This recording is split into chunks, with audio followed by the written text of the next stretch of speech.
para el servicio eficaz.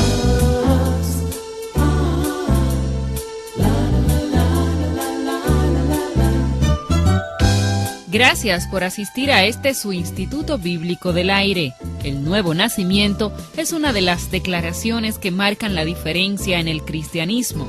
Nacer de nuevo es un milagro que puede ocurrir en su vida el día de hoy. En este estudio aprenderemos cómo esta experiencia puede ser relacionada con el primer milagro que hizo Jesús, la conversión del agua en vino. Alberto Valle ya está listo con el estudio. Preste mucha atención.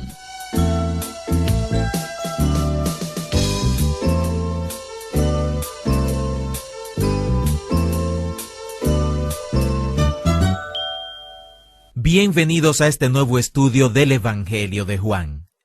En los 11 primeros versículos del capítulo 2 de este Evangelio nos encontramos con una maravillosa historia. Nos dice: al tercer día se hicieron unas bodas en Caná de Galilea, y estaba allí la madre de Jesús.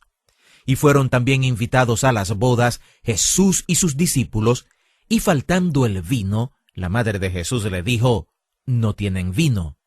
Jesús le dijo: ¿qué tienes conmigo, mujer? Aún no ha venido mi hora. Su madre dijo a los que servían: haced todo lo que os dijere. Y estaban allí 6 tinajas de piedra para agua, conforme al rito de la purificación de los judíos, en cada una de las cuales cabían 2 o 3 cántaros. Jesús les dijo: llenad estas tinajas de agua. Y las llenaron hasta arriba.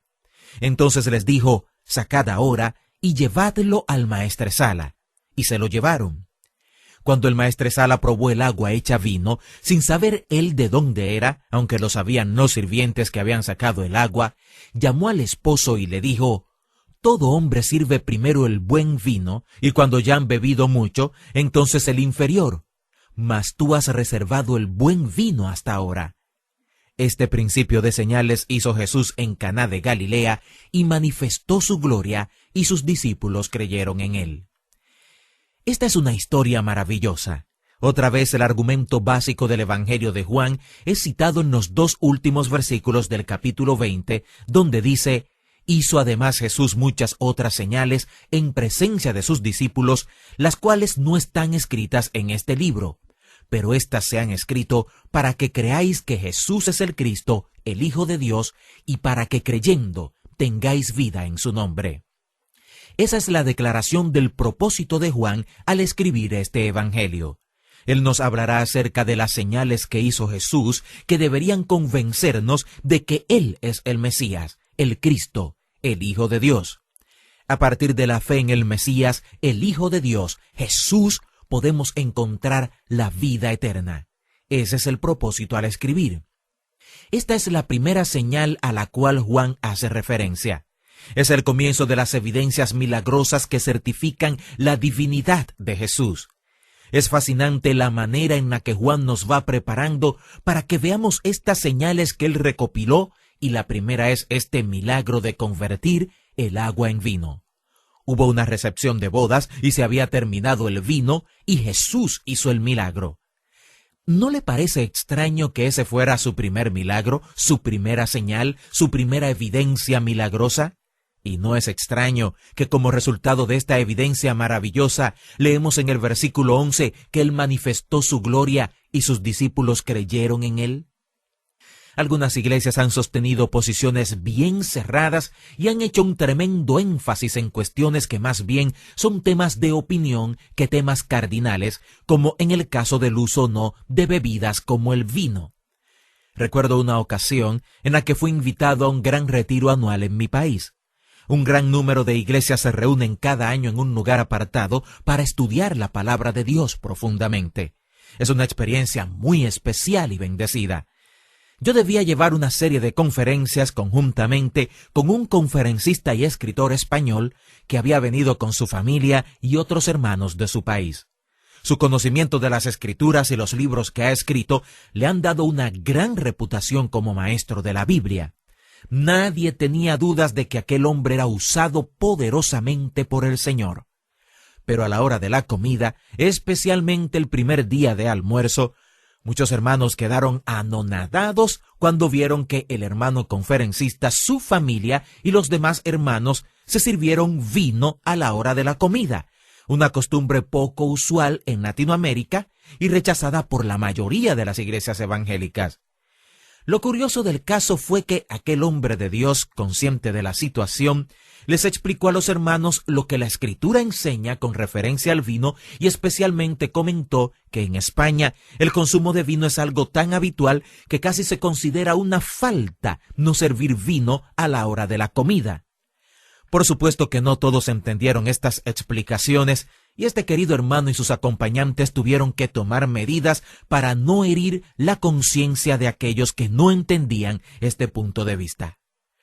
Por el trasfondo latino del que vengo, como muchos de ustedes amables estudiantes del Instituto Bíblico del Aire, me parece extraño que la primera señal que hizo Jesús, la cual está descrita aquí en Juan, tuvo que ver con convertir el agua en vino. Pero como dijimos anteriormente, en el Evangelio de Juan siempre hay un significado más profundo dentro de la historia que él nos relata. El mensaje del Evangelio de Juan nos llega en dos niveles. El primer nivel, hasta un niño lo podría entender, es muy simple. Pero el segundo nivel es más profundo, como hemos dicho, es un lenguaje de señales. Y es eso lo que encontramos en esta linda historia. Puede que lo encuentre difícil de comprender si viene de un trasfondo como el mío, pero en la Escritura el vino es un símbolo de gozo y de alegría. Parece ser que cuando fueron donde la madre de Jesús y ella se acerca a Jesús para decirle no tienen vino, podríamos relacionar eso con el hecho de que el gozo y la alegría de aquella recepción nupcial se había terminado. Podría muy bien aplicarse al pueblo de Israel. En ese tiempo, los israelitas habían perdido el gozo, fueron conquistados por Roma y desde el tiempo de Malaquías, dentro de lo que muchos llaman los 400 años de silencio, hubo apostasía en el pueblo de Israel. Las cosas no estaban como debían estar espiritualmente y en términos de la moral espiritual, las cosas estaban en una marea muy baja. Quizás podríamos relacionar el pasaje con esa realidad del pueblo de Israel. Algunos encuentran una alegoría en esta historia. Recuerde que alegoría no significa que es un mito o que no ocurrió.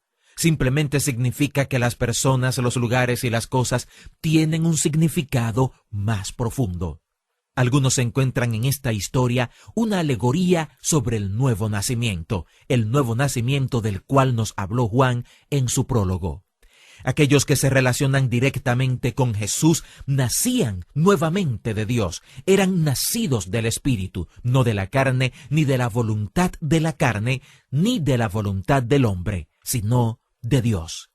Algunos dicen que aquí en esta historia hay una fórmula para el nuevo nacimiento y viene en 4 partes. La primera parte es, no tienen vino.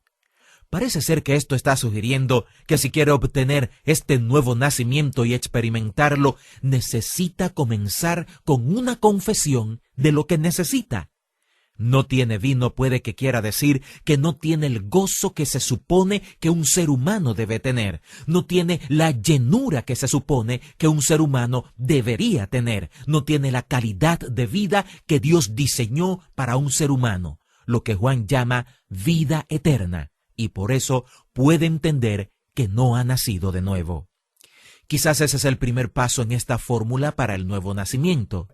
El segundo paso podría estar relacionado con las palabras que Jesús les dijo a los siervos: llenen las tinajas con agua. En Israel, usualmente, la gente tenía unas tinajas grandes que podían ser de unos 30 galones cada una. Desde cocinar, beber, hasta usarla para lavar los pies de los visitantes. Y Jesús les dijo, llenadlas de agua. Así que los sirvientes tuvieron que ir a un pozo o al río y con jarras llenar estas tinajas con 30 galones de agua cada una. Algunos piensan que este podría ser el segundo paso en el nuevo nacimiento. El agente del nuevo nacimiento es el Espíritu Santo, pero el agente del Espíritu Santo es la palabra de Dios. Pedro dice que cuando usted es nacido de Dios o nacido espiritualmente, tal como en el nacimiento físico hay un embrión, una semilla, una concepción y gestación y finalmente la crisis del nacimiento, el crecimiento y el desarrollo. Pedro nos dice en 1 de Pedro capítulo 1 que el nacimiento espiritual en el que es nacido de nuevo o del Espíritu, la semilla es la palabra de Dios y el embrión es su fe. Cuando responde a la palabra de Dios con la fe correcta, cuando responde adecuadamente a la palabra de Dios, la concepción espiritual se produce y una vida espiritual se hace realidad en usted.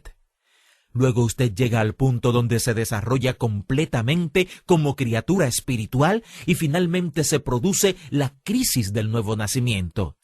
Es por eso que el tema de Pedro es: desead como niños recién nacidos la leche espiritual no adulterada, para que por ella crezcáis para salvación. Como usted puede ver, es un proceso. La pregunta es: ¿ha reconocido usted su necesidad de Dios? ¿Puede decir que las cosas de esta vida le han dado el gozo y la paz que todo ser humano debe tener? Si no es así, y estamos seguros de que no le parece que este es un buen momento para que Jesús cambie el agua de su vida en vino? Es posible que usted experimente una transformación tan poderosa y especial de parte de Dios que deje de ser lo que es ahora para convertirse en una nueva persona. De todo mi corazón, le invito a confesarle a Jesús su necesidad y pedirle que le cambie y le transforme. En este mismo momento, ese milagro se puede producir en su vida. Si su corazón está así con Dios, le invito a orar juntamente conmigo. Dígale al Señor, pero hágalo de todo su corazón: Señor Jesús, en este instante reconozco lo mucho que necesito de ti. Mira mi vida, Señor. Te confieso que no tengo el gozo y la paz que necesito. Pero en este instante te pido que me cambies, que me transformes. Haz de mí una nueva persona. Desde este instante te entrego mi vida y te invito a que vengas a mi corazón y seas mi Salvador y mi Señor. En el nombre de Jesús. Amén.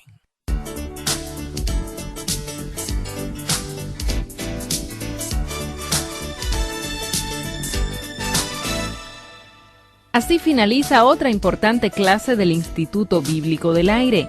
El IVA le ofrece gratuitamente a vuelta de correos notas impresas de esta serie sobre el Evangelio según San Juan. También nos gustaría saber cómo estos estudios son de utilidad para usted. Escríbanos al Instituto Bíblico del Aire, P.O. Box 2805, Miami, Florida 33265, Estados Unidos, o al correo electrónico iba@transmundial.org. Hasta nuestra próxima clase.